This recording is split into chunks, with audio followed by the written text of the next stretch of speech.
பேட்டியை பார்க்குற எல்லாருக்குமே தெரியும். ஒரு இடத்துல கூட அண்ணாமலை அது அப்படி ஒரு வேலையை மாற்றிட்டாங்கன்னா இந்த நிலைமை தான் போகும், இப்படி தான் இருக்கும், இந்த சிக்கல்லாம் இருக்கும், இதெல்லாம் மோடிக்கு தெரியும், நான் சொல்லியிருக்கேன் அப்படின்ற பதிவை தான் நீங்கள் முழுமையாக சொல்லியிருக்கீங்க.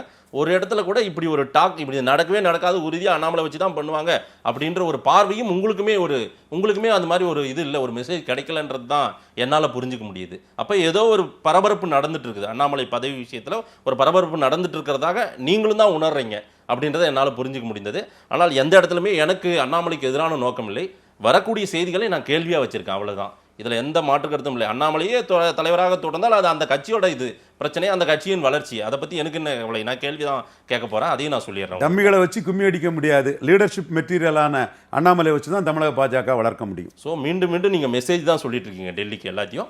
நான் இந்த மெசேஜையும் அப்படியே டெல்லிக்கு எப்படியா பாஸ் பண்ண முயற்சி. மெசேஜ் எல்லாம் டெல்லிக்கு போகும், பண்டாரி முன் வச்சுருவாங்க, பல நண்பர்களும் முன் வச்சுருவாங்க, குறிப்பாக பண்டாரி வச்சுருவார்.